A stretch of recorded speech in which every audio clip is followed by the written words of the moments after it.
Welcome to a video. Right now it is currently 2:45 a.m. in the morning, well 2:46 now, on November 10th. Fun day. I hope y'all will have a great day. And yeah, this is my second take. The first take I got, of course, too informational about things, and I'll talk about that and I'll share which part it was. Let me share what's going on the list. I'm going to talk about the tooth encounter.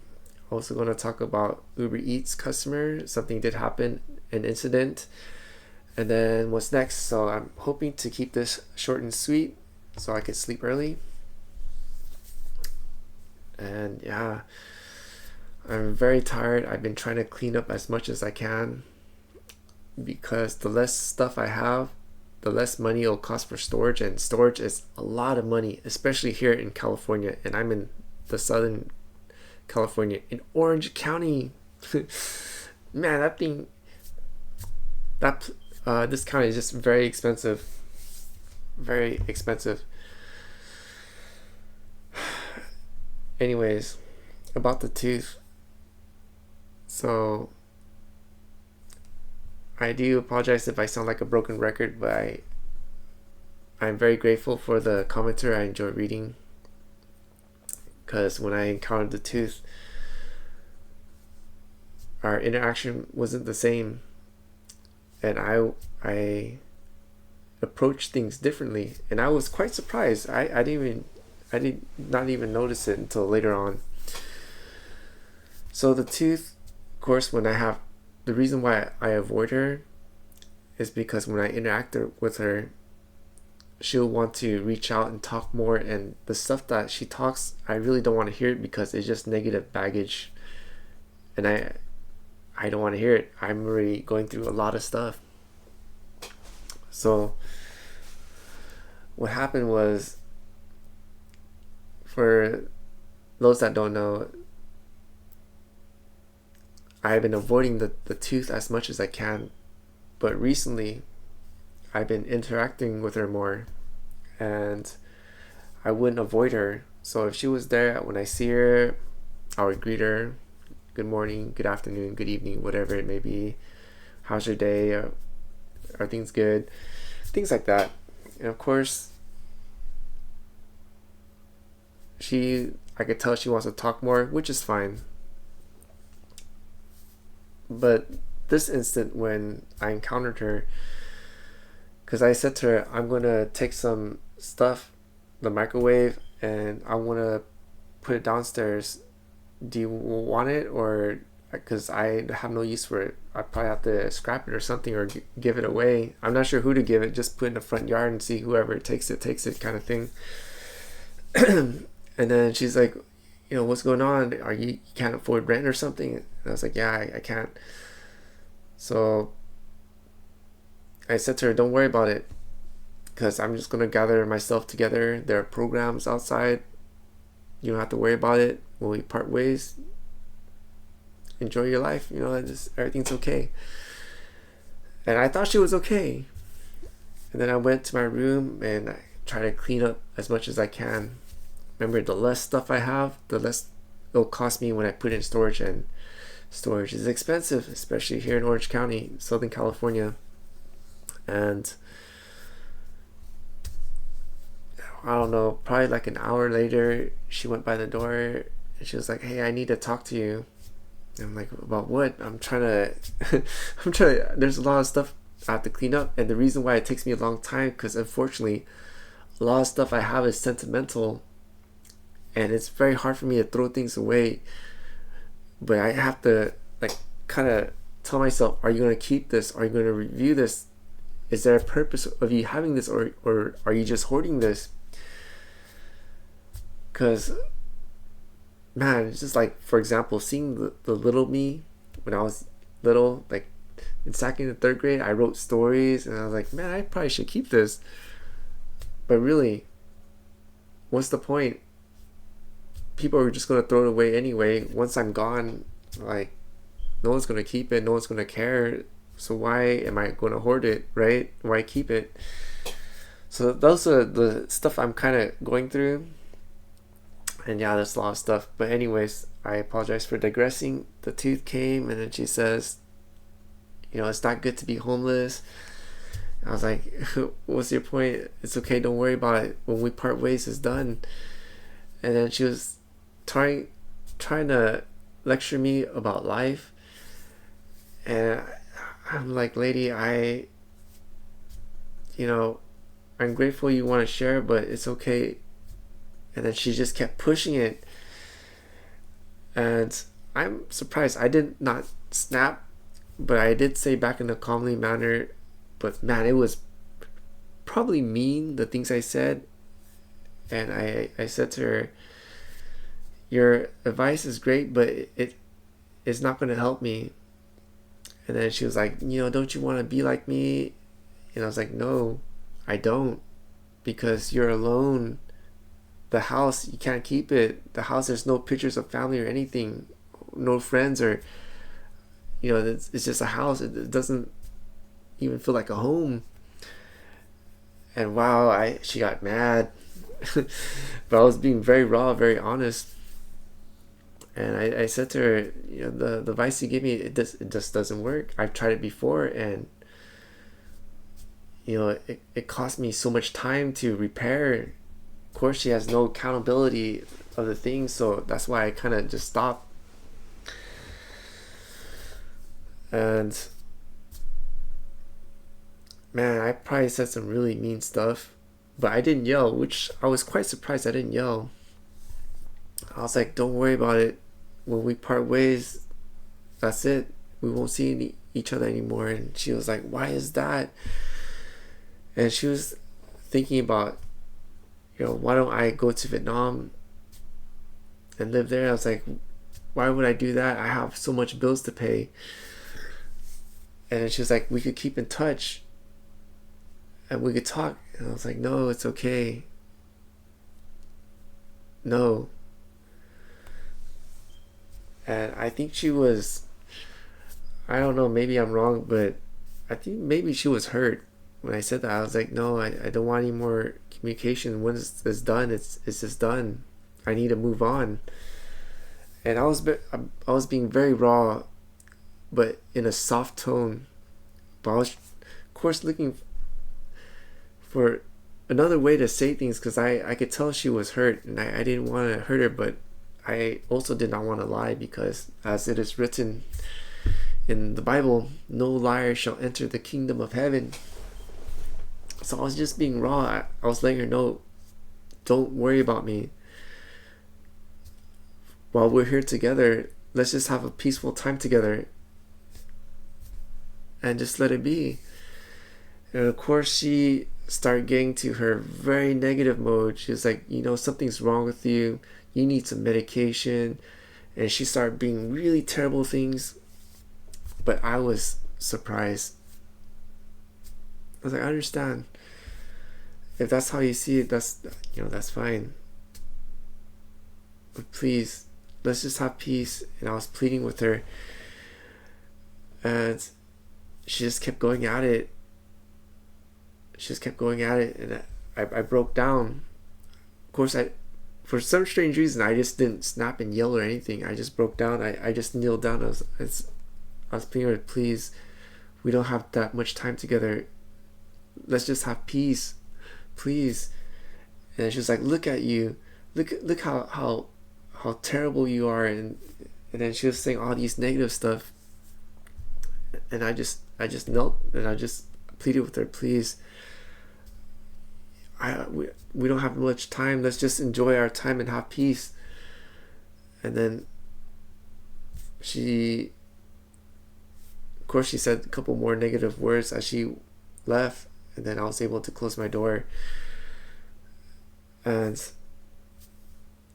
I think I handled it significantly better than if I were before, because before I would snap back, and of course our voice will get higher and higher. It's like a competition, who has the highest voice.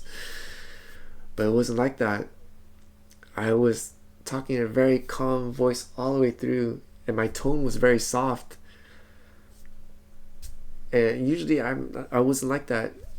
So it was just very interesting. But of course I felt very bad because I think I was too raw. Instead of raw, I could have just held back a little bit.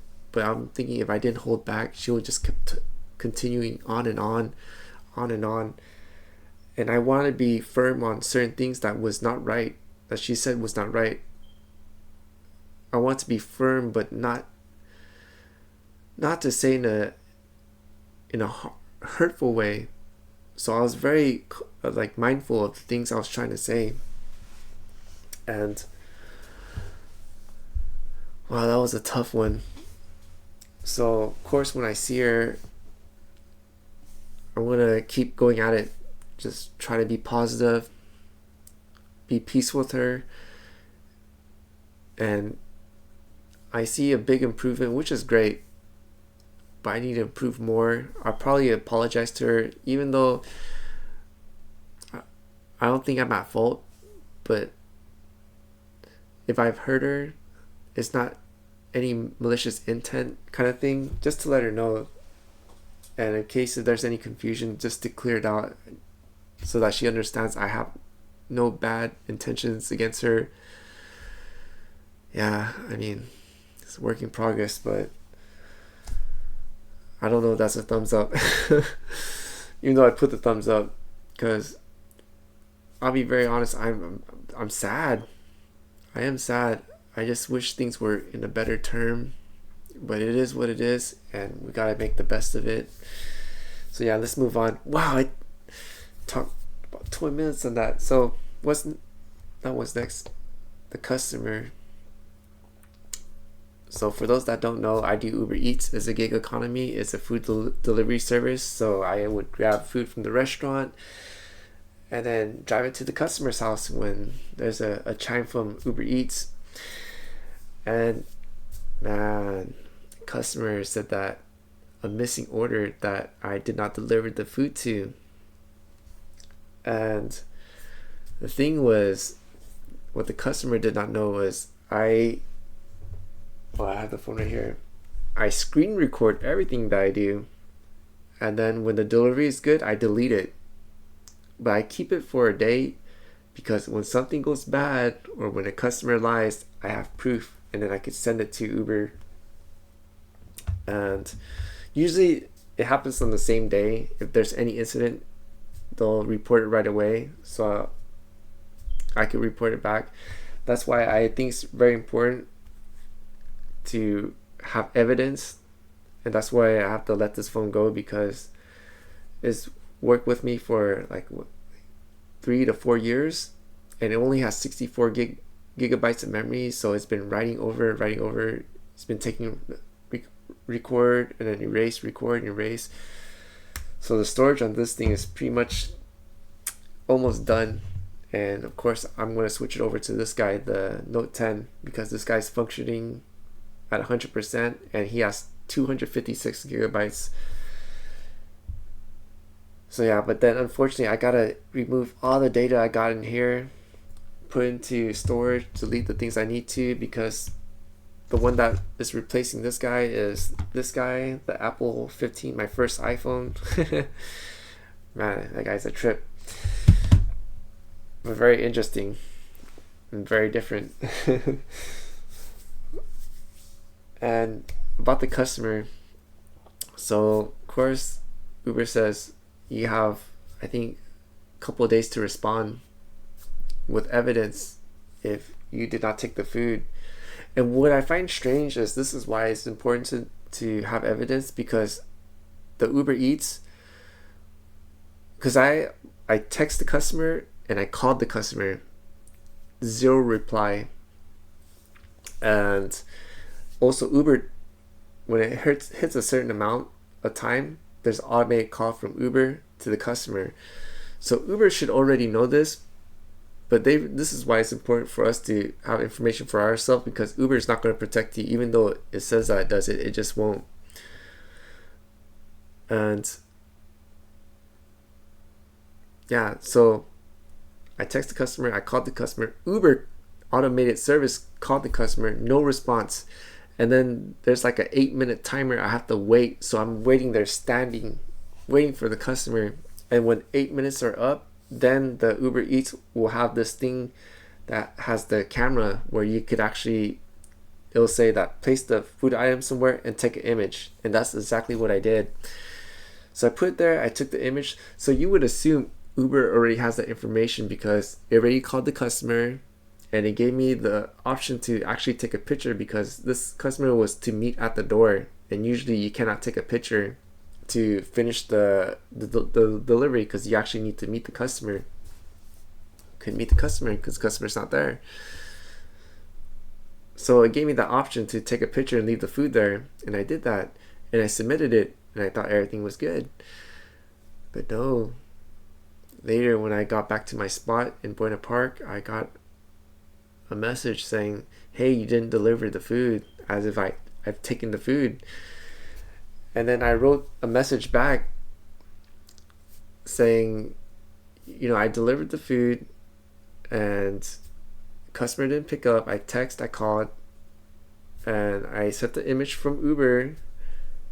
So, and plus there's security cameras in the building. I would recommend them to check the security camera if they believe I took the food, because there were cameras. It was a some sort of like manufacturer building, and there were security cameras all over the place. So I also wrote down, check the cameras, and once I sent that, that's when I got the email and a text saying that, hey, you have a couple days to send evidence. So that's what I did. I took the recording I had. I couldn't send the recording, it's too big, so I took screenshots of Uber saying that the time is up for the customer waiting. Take a photo where you are going to leave the food at. So I sent that picture. I also sent the picture of where the food was at, and I also sent the message that I sent to the customer. I texted you, I called you, no, there was no response, so I'm going to leave the food here, kind of thing. And that was that. So we'll see how that goes. I mean, man, this is not the first time. This has happened before, but I'm grateful. It's rare, but it does happen. So that's why I'm letting you know. That's why I did the recordings, because this has happened like 2 or 3 years ago. And when that happened, it happened like another year. It happened again. And I was like, man, I better be vigilant about this, because, wow, because right now the Uber Eats is my job, the primary. If anything happens, then man, I'll be in trouble. So yeah, I sent that information out, and that is it. Oh my gosh, it's almost 20 minutes, and we talked about just 2 topics. We talked about the tooth, and then we talked about customer. What's next? So what's next is I'm going to clean up more. I'm going to course work because I need money. I do want to share that last week I made a total of $160. Terrible. And I'm going to also, I need to research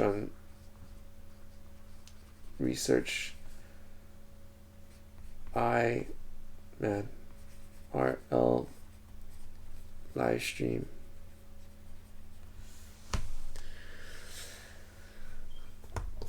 I gotta get that started. Oh, I forgot to mention my Amazon affiliate link.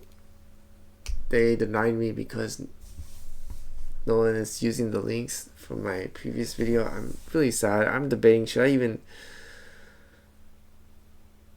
reapply? Because I could reapply as many times as I need to, but this is going to be, when I apply again, it's going to be my 3rd time, and it's very discouraging when I make videos for the Amazon link and no one really uses it. But of course, this time I made a separate channel and I haven't uploaded anything on that, so I'm guessing maybe have that channel up and then start putting links. But the sad part is, if that one doesn't go through, then it'll have links. It'll be just links just for Amazon, and I'll get nothing back from it, and that would suck. It'll be like free advertising for Amazon kind of thing. But anyways, I did want to share that. Quite sad, but it's not the end, because of course Amazon lets me to reapply. So yeah, I guess get that started up and then try the Amazon one more time, the Amazon Associates one more time. That's all I have for this video. I want to say thank you to all those that watched the video all the way through. If you enjoy the content or just want to join along the journey, please consider helping me out with a like, a comment, a share, and if you're not subscribed, to subscribe. Any interaction with the video will help out the channel. It'll let YouTube land know that this content creator is good and help push out to the algorithm. And to all my returning viewers, thank you so much for your support. I am very grateful, and it's very encouraging, especially through this time. I feel just so tired, so lost, and we can't really, well, I don't know about for everyone, but because I'm scripture based, I'm not a Christian. That's two totally different things. I know it sounds weird. And in scripture, I mean, it doesn't say it outright, but it gives an example, like a parable, saying that if we don't know what to do, then the Father of Heaven will look at us, and if you don't know what to do, I don't know what to do for you. So meaning that we always have to have a plan, because He's telling us to plant seeds, and whatever He agrees with, He's going to let it grow. But the most important is plant seeds to see what grows, and that's what I gotta do. That's why we have a plan. All of us have a purpose. We gotta focus on the purpose and do what we gotta do. Anyways, yeah, I am tired. It's 3:08 right now. Thank you all for watching, and until the next, the Most High willing, hallelujah and Sinji Dua, and y'all have a great fun day, Monday.